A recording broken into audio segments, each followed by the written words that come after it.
Hello, monks and moments of the mighty Copperbelt University. I'm your host, Jonathan Manda, and welcome to the Change of Perspective series. So with me here, I have a very interesting and special guest. This is our academic minister, Mr. Jonathan Manda. So, sir, you can just introduce yourself so that the people can get to know you. Yeah. Greetings, CBU students, the entire populace. My name is Jonathan Manda, the Academic Affairs Minister for the Copperbelt University Student Union. Well, thank you so much, sir. So, as you know, guys, we as a student populace need to get into the habit of knowing our leaders so that we get to understand where they came from, what allowed for them to be in these positions, and what willed it, or what drives them for them to vie for these positions. So this is just a simple get to know our leaders. So we're going to start. So Mr. Jonathan Manda, sir, you should please run me through your personal background, how you grew up, where you came from, and just everything. Of course, you start with your age, telling us that the students can get to know you. All right, thank you so much, Mansa. So as I said, my name is Jonathan Manda, popularly known as the Golden Ticket, of course. So I was born in Kitwe, born and bred in Kitwe, Kawama. That's where I was born. I've grown up on the Copperbelt for up to now.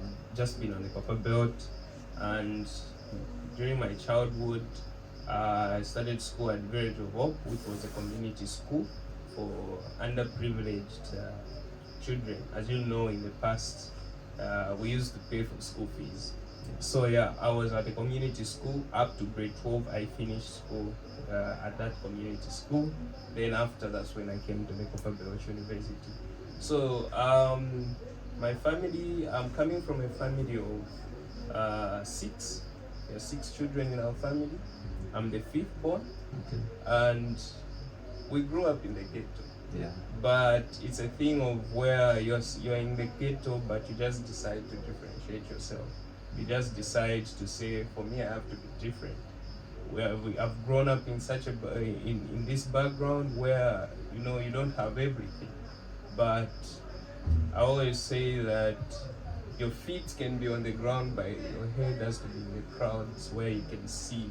There's beyond where you are at the moment, and that has been a drive for me. And I can thank God that finally we're at the mighty Copperbelt University. Of course, the only university in Zambia. Exactly. Okay, so growing up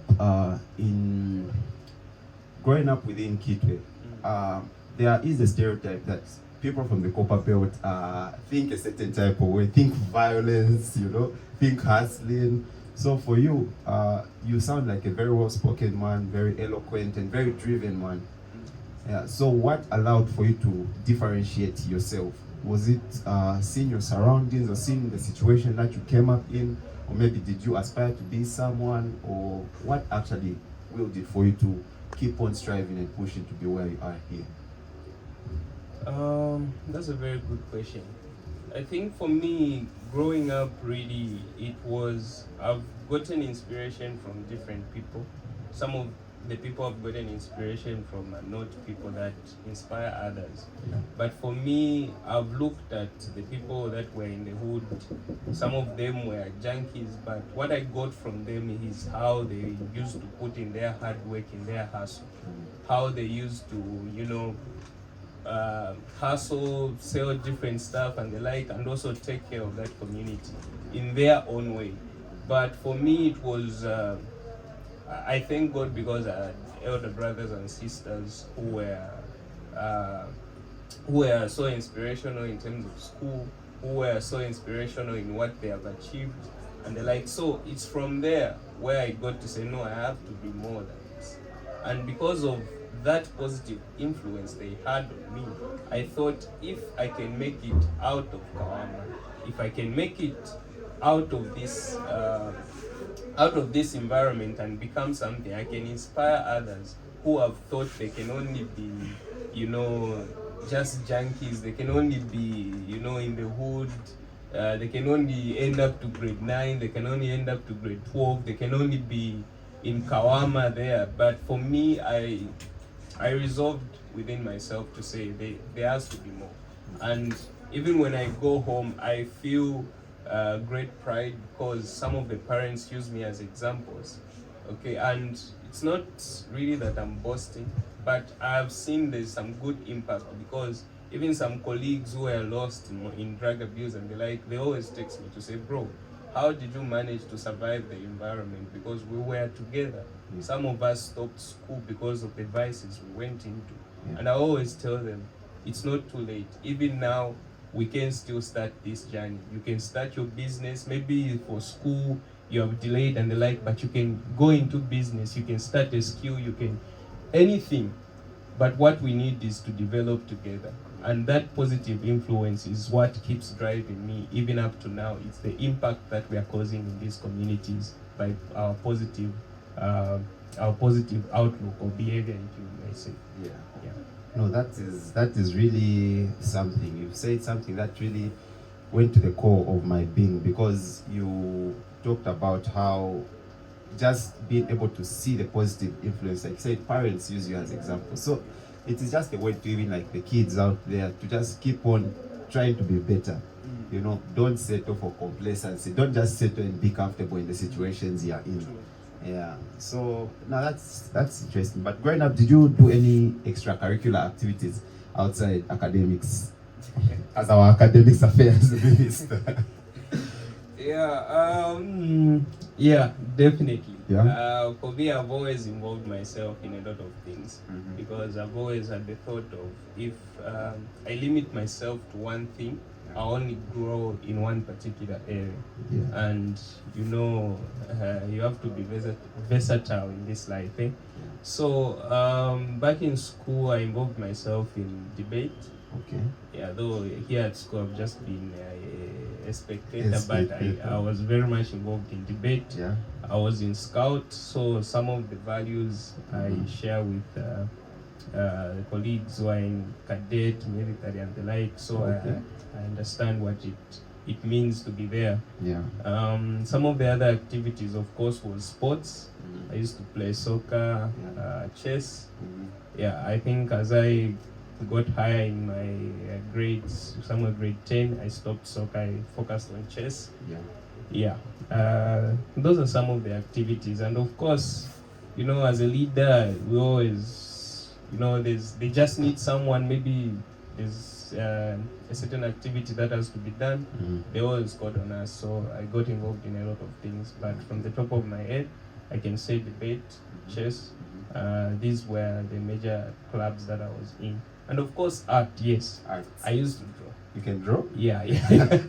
We'll be expecting some art pieces. At least the student populace will expect some art pieces by our very own academics minister. Sure, we'll try our best. Yeah, okay, now that's good. That's good. So now let's run me through your academic background. I mean, your leadership background, rather. Because we understand you're a leader now. Leaders are not born, they are made. You see, so there obviously has to be certain things that you've gone through that have allowed for you to be in this position. So have you ever held leadership positions in the past before being academic affairs minister of the Copperbelt University? So you can just run me through all the leadership positions that you've held, be it in high school, within the community, secondary school, even here, if you've held any aside from academics minister. Well, for me, as I was saying, with what you have said, yes, leaders are made. But for me, I also share the thought that they are born as well. But if you are born a leader, you also have to go through a certain process where you are made perfect. Yeah. Back in secondary school, I held positions such as being class monitor. That's how we used to call it, right? The monitors. Used to write noisemakers. Exactly. And so monitor and some of these clubs, like in Scout, I used to be the Scout leader for Kitwe North. So the whole Kitwe region, I was back then it was called Scout Commander, so I was respected. But I think the topmost position I held back in secondary school was being the head boy. I think that's a position that really shaped me to be ready for what was coming, especially when I came here at the Copperbelt University. So coming at the Copperbelt University, my first class, well, when I was coming here, I intended to say I'm going to be a very quiet boy. Yeah. I'll just focus on academics and the like. But the first class just turned out that I was unprepared and everything, but I became the class representative on that day. Yeah. And from being class representative, it led to now in second year being the projects coordinator for my society. Then it led to being the electoral commission chairperson for MASA, and also serving under the academics affairs committee.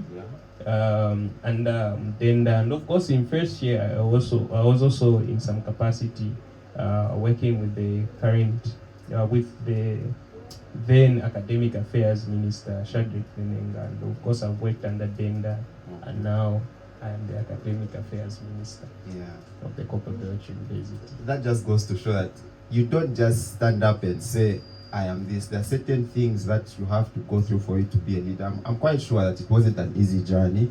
There were times where you felt incapable of doing stuff, but because you kept on pushing forward, that allowed for you to be where you are right now. Yeah, but before we even go further, I think we didn't even get into what program you're studying, the year in, because the student populace would love to know.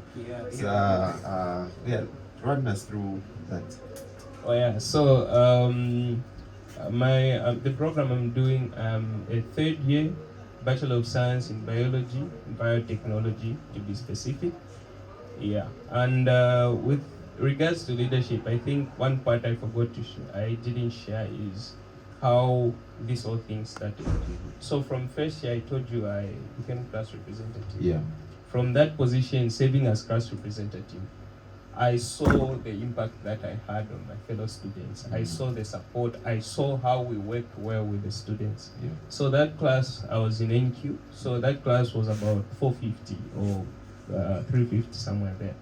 So, that following gave me the courage to say, if I can serve well in this capacity, second year I have to go higher and contribute, because I have seen the impact, I've seen how we have helped resolve certain issues, missing results with lecturers and the like. And from that class, when we went into second year, others were texting me to say, we loved how you served as class representative. I also want to do the same, because in NQ we get quoted in different programs, right? Yeah. So in those various programs they were going to, I can tell you a huge number of my peers in that class became class representatives. Okay. Some went into societies to say, you gave us the courage, you gave us the way. We're now going into this board, and they were coming for advice, they were coming with help with certain things and the like.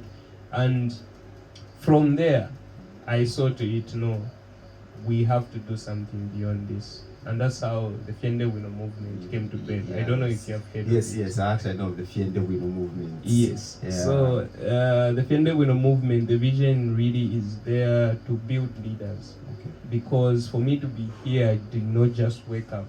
There was a process. So we want to help fellow students with that process of becoming an effective leader. Not just any leader who just wakes up, but an effective leader that is experienced, that has gone through the process. And we are going to support such students who have that dream, who have that goal to lead. Yeah, so that's really what we are doing, because sometimes you might have the heart to serve, but you lack certain tools. So what if there's a movement that can help you with that, with the initial support, with the learning, the tools, the connections, because in leadership you also need connections. That's how the Fiende Wino movement came about. Okay. Yeah. So for the Fiende Wino movement, let's talk about that, because it's very important to who you are. Exactly. Yeah, it's part of you. So for the Fiende Wino movement, do you do you organize, let's say, conferences, seminars, or is there a WhatsApp group that students can join? How do I become part of the Fiende Wino movement? For a student who's out there listening to us and says, I want to be an effective leader, I want to have the necessary tools, the capacity to lead, I want to have the necessary emotional intelligence to lead. So what exactly, or how can I join the Fiende Wino movement? All right. So the Fiende Winner movement is open for all. It's open to all who wants to learn. All students want to contribute to the development of this school. So if you want to join the Fiende Winner movement, with the way it came about, it's not really about me. That's why it's not Team Manda or Team Golden Ticket. It's the Fiende Winner movement. We even have a catchphrase where we say Fiende Winner for all, now and forever. We are looking at it beyond me, beyond any other person. Yeah. So if you want to join that movement is for the students. We want to leave behind a legacy that will continue. So for all those who want to join in, you can text me. We have a chairperson who's Justin. By the way, he was appointed as information and external relations minister. So of course pending ratification by SRC, but that's our chairperson. Then myself, of course, I'm the founder, and we have other colleagues that you can text, but you can reach out to me personally. We can add you to the group. It was launched last year. Of course, in preparation with the elections, this was our first try at supporting and endorsing leaders that we believe can deliver. And all the candidates we endorsed as a movement, all of them won, with an exception of a few mayoral positions that didn't go through. But for a start, we are on the right track. And for those who want to join this movement, please join the movement. This is a movement for the students. This is a movement for CBU. And this movement is here to make sure that Fiance, Exactly. I like that. Yeah. No, I understand you. So you've obviously held a lot of leadership positions, but I want you to just break it down for us, for the student out there who's saying, I want to be a leader, but I don't know how to. What are some of the necessary qualities, some of the necessary tools, the necessary skills that you personally, speaking from experience, have had to have in your arsenal so that you are an effective leader? How or what do I require for me to be a leader? Just break down those leadership skills, some of those skills that you know are necessary for a leader. Well, for me, I think I would start with, as leaders, first of all, we need to understand the current situation. You need to start with understanding what is there. That's why I went into committees to understand what the academic ministry is about. I went in to understand what is there. From that understanding, you can now see what is missing. You can now see what you can bring to the table. All of us can bring something to the table. Okay? There are some things which we have to continue with, and something we can add, and something we should remove.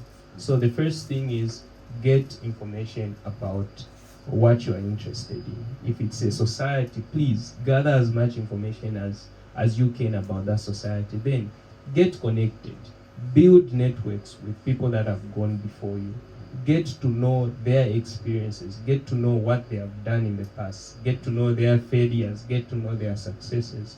From there you'll be effective. Then have a vision as a person, because as leaders, if you yourself you are failing to manage yourself, you can't manage people. So when you have a vision, you have to start with having a vision for yourself, because you have to continue developing yourself.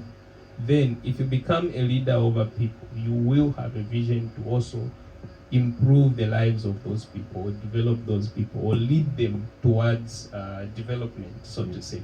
So basically that's how I can put it. There are a lot of skills that a leader needs that we can't put in a few words, but some of the things you just get to learn by experience. But mainly for me, I always say it's the heart, because once you have the heart to lead, you will seek after every necessary tool that you need to lead effectively, because your goal is to lead people. So if it means that you have to go undergo mentorship, you undergo mentorship. If it means you have to sit under someone and learn from them, you sit under someone and learn from them. If it means you have to read a book, you start reading books, because your heart is telling you I have to lead. Since you have the heart to lead, you seek after each and everything that makes you effective. Yeah, that's what I can say. No, those are very profound words. That's very well spoken, very eloquent. So now let's just get into the current affairs. Well, congratulations, by the way, on your victory as Academic Affairs Minister. Thank you. I'm sure the student populace at large is very happy for you. We are all wishing you the very best. So, as Academics Minister, let's just start with the basics. What made you want to be Academics Minister for specifically academics? Why didn't you go for Prime or the President? Why did you want to be in the area of academics? Yeah, thank you so much for that question. So as I was explaining what led to even the Fendebino movement, that same background led to me standing for the position of Academic Affairs Minister. The moment I made a decision to say this leadership journey from being class representative is not ending here, I had to start looking, where am I going to fit in? All right, where am I going to be effective? So for me, I saw myself being fit for the position of Academic Affairs Minister. Therefore, I started building myself around that office. I started getting the necessary connections and the like. And I started seeing what was missing. I started seeing what more is there to be done. I started appreciating what the previous Academic Affairs Ministers have done. All right, because it's from there that's where you can be effective. So for me, when I saw to say, okay, what is missing is there are self-sponsored students who are feeling that the Kobusu is not for them. Yeah. How do I step in and change that narrative? Okay, there are certain people who think the Academic Affairs Minister is just supposed to be giving announcement concerning health. But that's not the major function of the Academic Affairs Minister. So I started seeing what was missing. Okay? Of course, what is already there is okay, but there's more that we can do. And the moment I identified the more that we can do, I saw it fit to say, no, I'm going for this. I had to seek guidance from the people that I've served before. And they were like, yes, this is something I didn't do in my tenure. Yeah. If you do what I did, you just be like me. All right? But if you do something different, I'll also be proud to say, from what I did, someone greater came and they did more. All right? So basically what led me to standing as Academic Affairs Minister is identifying what's not there. Firstly, as I said, is identifying what is there, what is missing, what I can add to it. Yeah, and yeah, we are here now, and the students bought into the vision. I think we clearly explained our vision. Yeah. We clearly explained to say we want to redefine the ministry. We want the ministry that every student will identify to say there's a ministry called the Academic Affairs Ministry that is for all students. Yeah, so basically I think that's what I can say. Yeah, then for that student who is wondering, what does the Academic Affairs Minister do, and everyone under him, your ministry, what are some of the things that are handled under your ministry, so that they know, okay, if I have this issue, I can go to this ministry. So what are some of the things that your ministry does? Yeah, thank you so much for that question. Well, as Academic Affairs Minister, basically it's in the title, Academic Affairs.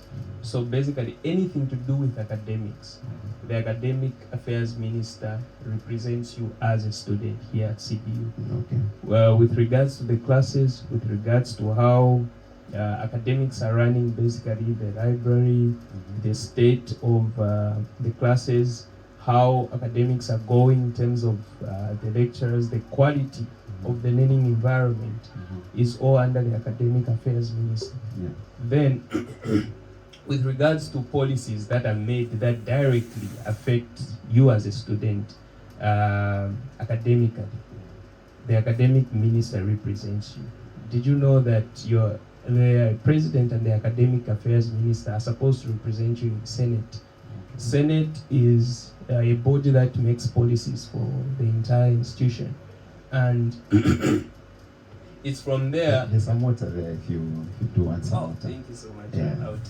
I'll take some. So if the university is to come up with certain policies, certain changes, let's say, for example, the issue at UNZA with regards to supplementary exams, it's the academic affairs minister and the president who have to represent you and make submissions on behalf of the students.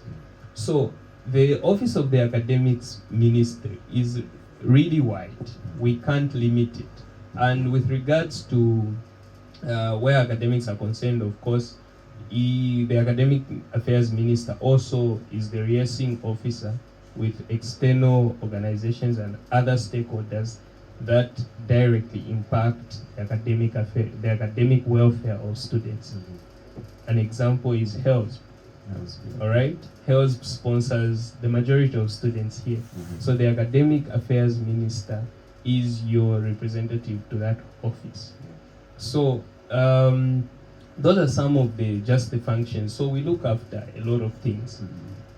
What is coming up, of course, some of the things we've been organizing is IDs. Yeah. Students haven't been given IDs. That also falls under my office.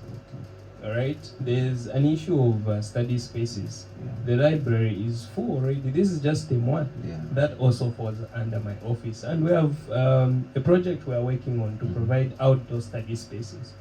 That projects need a lot of time and a lot of commitment. All right. There's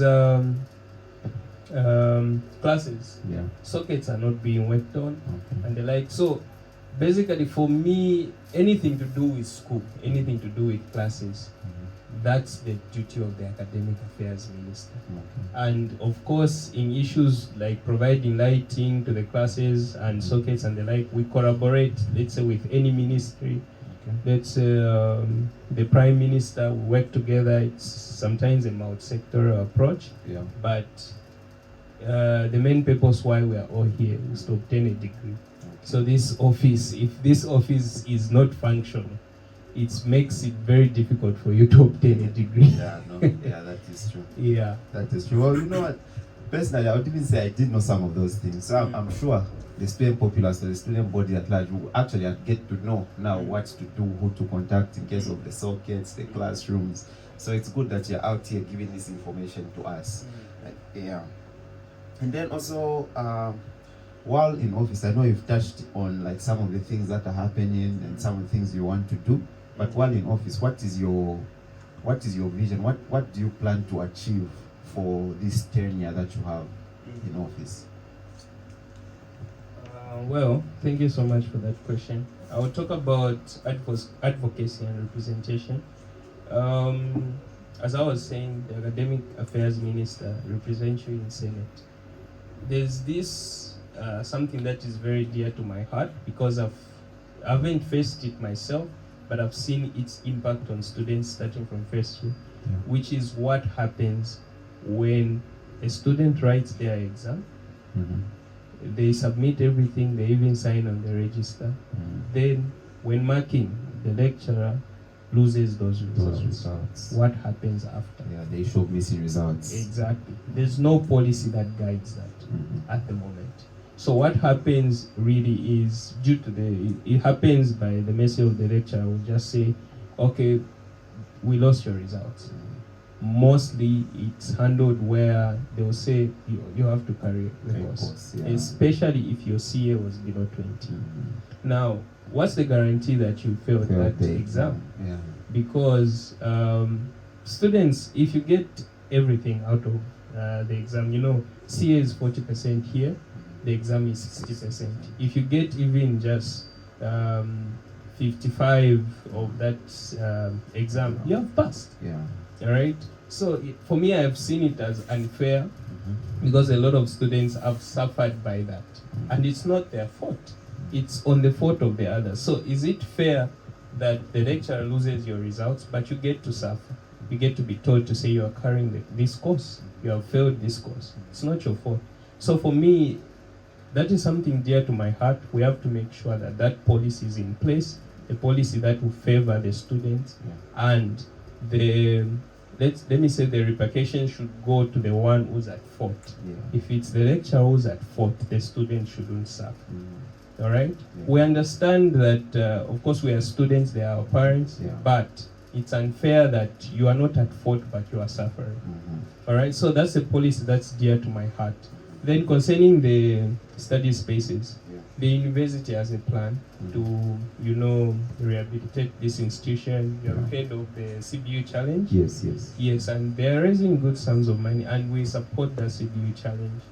All right, but we also understand that the problem that we have needs some immediate solutions. How are we going to survive this academic year? We over-enrolled as an institution. Part of the problem was there was also no student in Senate to make sure that the university doesn't over-enroll. So, the university over-enrolled, we have a problem of study spaces. The library that we have is not enough. The classes are not enough. What can we do? The vision is we have to provide outdoor study spaces. We have a lot of open space at CBU.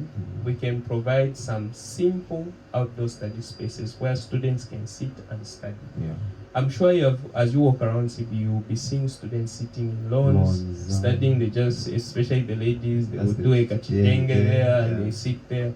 What if we provide seats for them around those open spaces? They'll be studying freely in fresh air. They wouldn't be sweating as they're studying. It would be a good environment. And that's a vision that I have. That's a vision that I even presented to my president before even we went through as leaders. And he bought into the vision. He said, this is something that we need. Right? And he started giving me some insights of how it is at UNZA and the like. So this is something that I'm seeing it's going to work. It's going to work. Trust me. We have started the process. It's going to work. Though we have received some, where you are excited about something, and when you present it to someone who doesn't see what you see some negative atmosphere from them. But we are still determined to say we have to achieve that. Come rain, come sunshine. Students will see some material, that project materializing. Then there are other things we still need to advocate for meal allowances to be increased. All right, meal allowances have to match with the cost of living. We were hopeful that what the discussion with the minister are going to yield fruit in terms of policy, but we're a bit excited with the positive response that the minister gave. We thought it's going to be implemented in the soonest possible time, but it has been guided to say no, that can't be done. So we are going to make follow-ups to say the next budget shouldn't be presented without that item being addressed, because students are crying. All right, we appreciate the government of the day and trust they have done so much for us. But again, we are still suffering in terms of some of the other issues. All right. Then, with regards to self-sponsored students, for me, I see it very, very bad where someone who's having debt of 11,000 has to go around campus collecting one kwacha's at a big institution such as this. So, for self-sponsored students, Kobusu is for all. It's not for JRZ students. So why can't we have? I need that one. Feel free at any time. Feel free. Why can't we have a structured way of supporting them? Where we get to call them. Let them be interviewed. Let us analyze their state, all right? Their state of vulnerability, what they need, what support they need. Then as the union, as your representatives, we have the privilege of representing you to even organizations and the like. A structured way of supporting them is where we have a list of students that need help, then we source for funds. All right? Companies can come in. Let's say Mr. Mwansa just needs a 3-pin. His exam is due. All right? Maybe when he closes, he goes to work at some place. When we have that structured support, we're going to provide that 3,000 that he needs. He registers and everything. He continues learning. If it's an issue of not even having a phone, we can have organizations that can come in to say they interview you and the like. Some of them can even provide mentorship into your academics and make sure as they are investing or helping you with your studies, they are mentoring you. Some of them can even employ you afterwards. Yeah. Some of them can even provide some work for you to say, okay, we will be supporting you, but immediately you close, come and work for us. Yeah. For that period that we close, it's 2 months, right? You can work to raise some money for your school fees. Yeah. All right?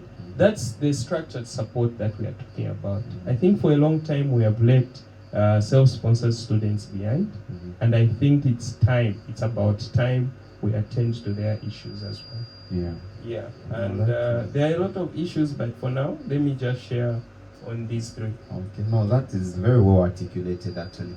I'm sure the student body now understands, the student populace understands your office and everything that you do. And then concerning, with regards to the fact that you are the academics minister, everything to do with academics, you know. So I understand that we are all students and we came here for school, but sometimes it gets so overwhelming.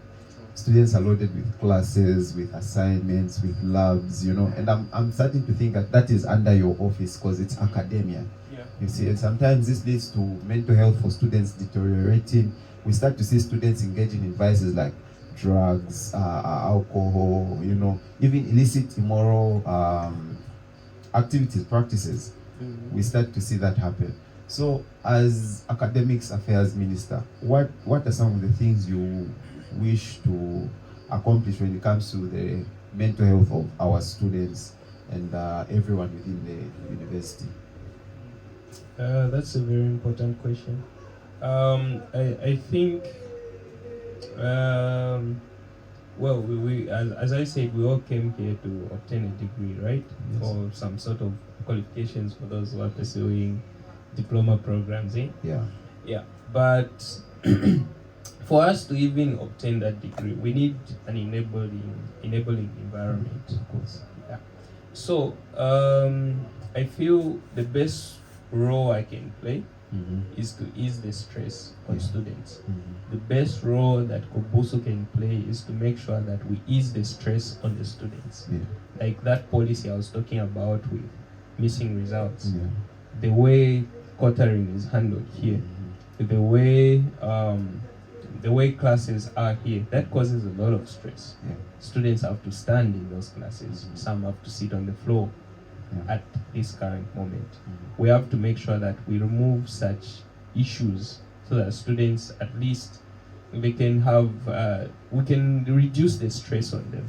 Then with regards to the issue of outdoor study spaces, that will also play a role in also, you know, reducing on the stress, because someone can just go in open space where there's fresh air, at least they breathe, you know, they meditate, they study, they read a book or something with those outdoor study spaces. And I think what we need as an institution as well is more of this mental health discussion. Because we all need to be aware that depression is real. We need to be aware of how we can cope with these stresses that come, how we can cope with disappointment and the like. It's very important that we get to know how, and we also get to know how we can support each other. Because we have counselors, quite all right, but it's not always that someone will reach out to a counselor. Sometimes they'll reach out to a friend. If a friend is equipped on how they can help a fellow friend who's facing a depression, who has failed a test and feels the world is about to end, I feel will reduce a lot of cases where the unfortunate case that we had last year of a student committing suicide. Yeah, that was very unfortunate, and we have to be there for each other as students. Even us as Kobusu, we have to lead the way in terms of being there for students with regards to mental health. Well, thank you so much. At least you've shed some light on the importance of mental health, because that becomes a very serious issue, you know. So, Mr. Minister, Honorable Sir, so going forward, what are some of the, you know, where do you see yourself as a leader?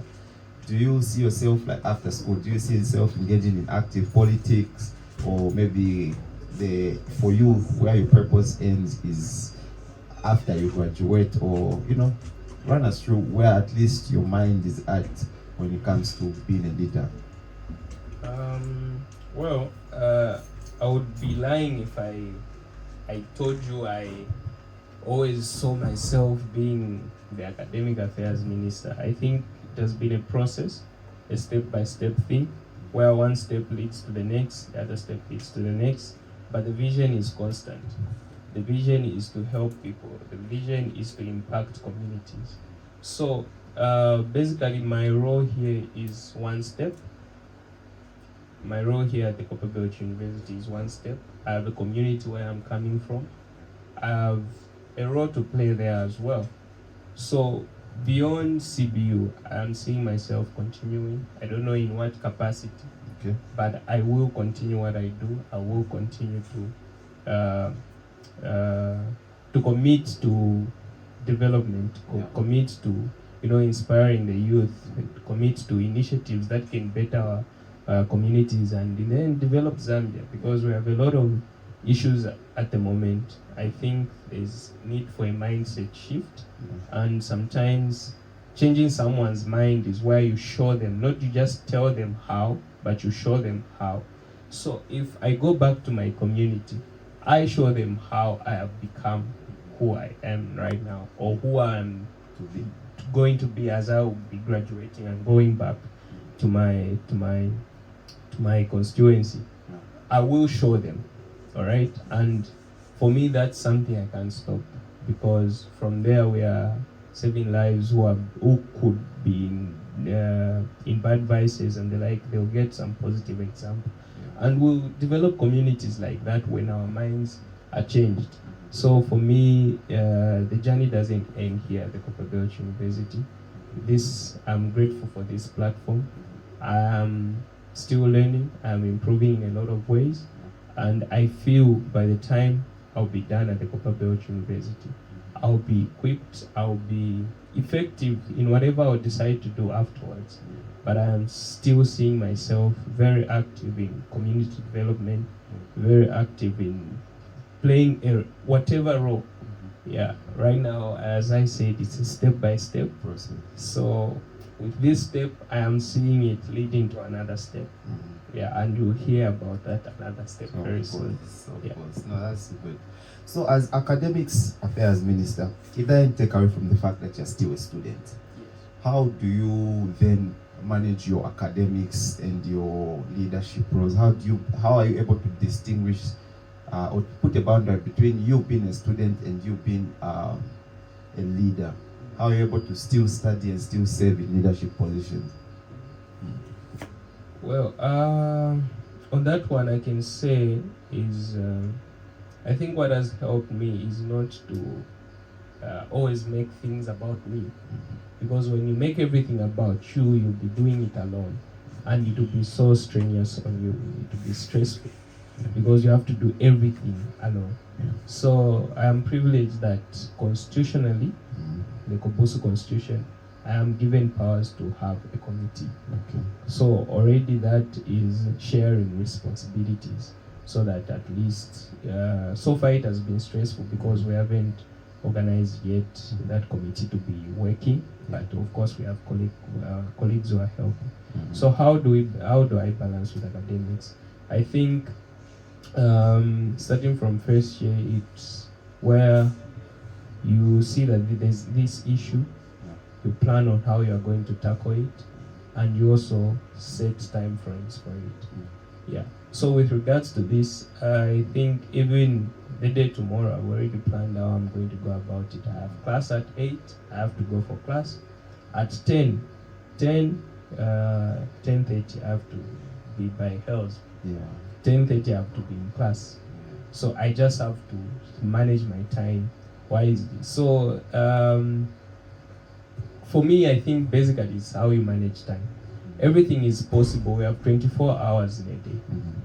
If you have 24 hours in a day, an example in the Bible is Daniel. He used to pray 5 times in a day. He used to be prime minister. You know, there are a lot of duties, but you still find time to pray, you still find time for this and that. So basically it borders on time management and also setting priorities. The first priority that I came for here at CPU is education. So definitely I have to study.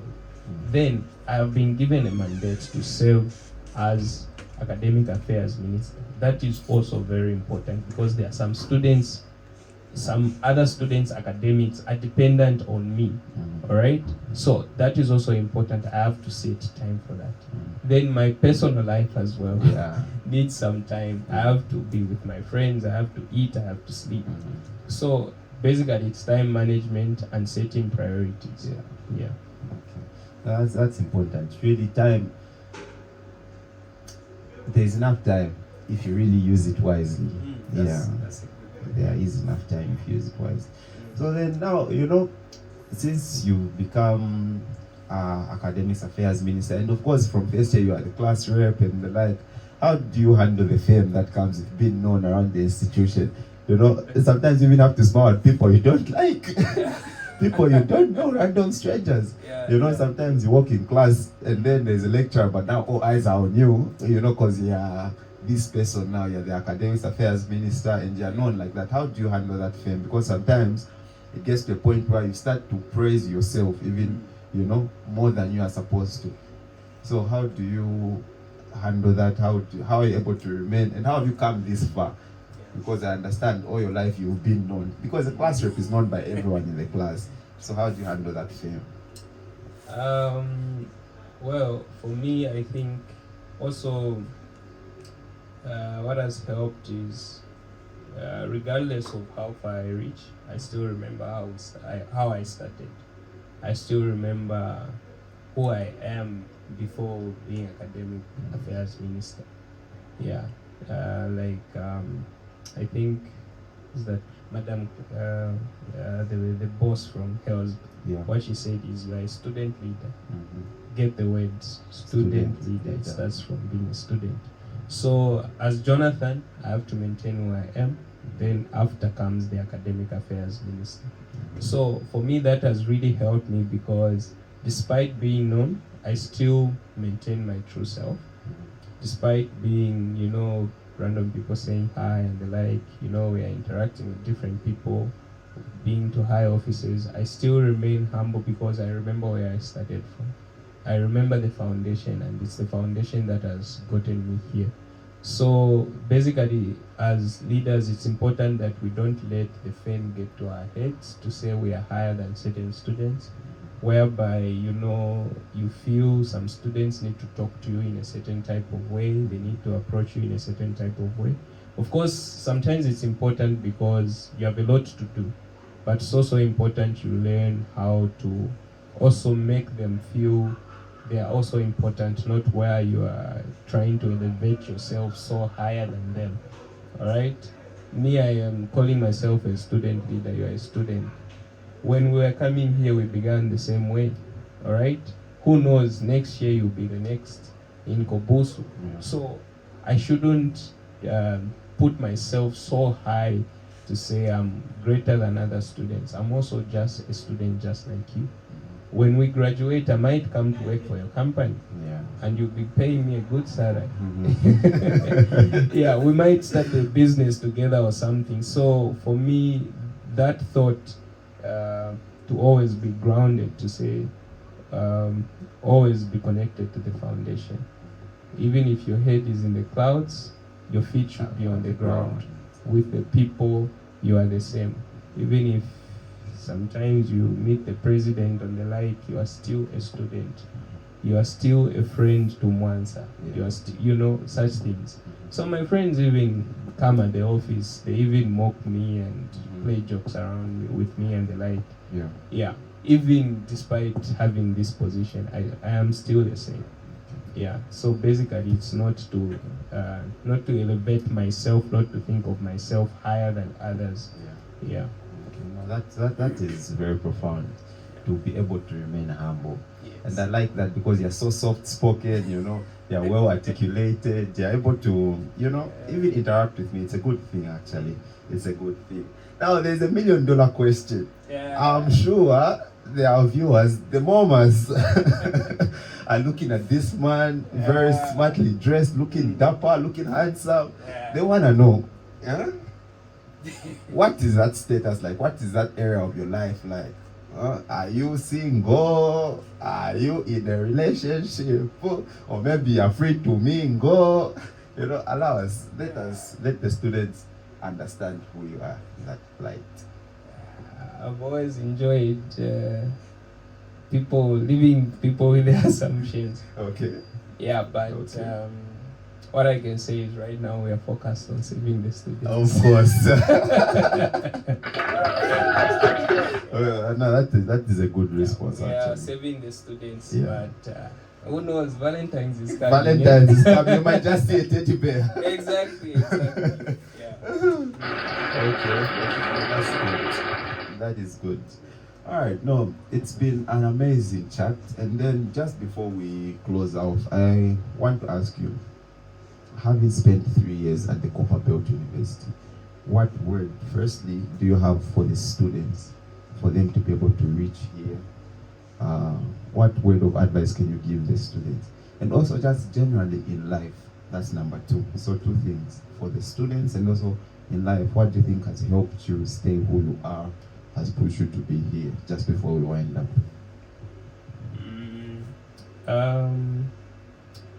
I would say be deliberate about personal development. Anything that adds to your development, be vigorous with those things. If you have to take classes for public speaking, if you have to, whatever can perfect your personal development, whatever can contribute to becoming the Mwansa that you dream of, please be deliberate about that. You don't have to be, just being forced. Yeah, there's some wise people say, yeah, you don't need to be. It's not every time that you have to be asked to say, do you need water? Sometimes you have to go out there and tell people, I need water. Give me that cup of water. Because sometimes it may not be given to you gently. Sometimes people can pour on you water. So you have to claim that. So please, what I advise every student is be deliberate about personal development. It's not enough for you to just have a degree. It's not enough. Please, anything that adds to the kind of professional you want to become, be deliberate about it. You have to learn beyond the classes. Education is not just the lecturer sitting in front and giving you theories and the like. Education is also about experience. How do you experience? You have to go beyond the box.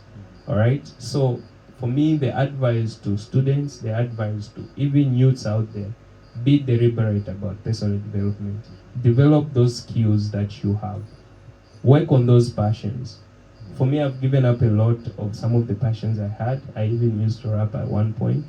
I believe if I had developed that skill, being here at the Copperbelt University with over 21,000 students, I could have built a nice following. Yeah. All right? So let's be deliberate about that.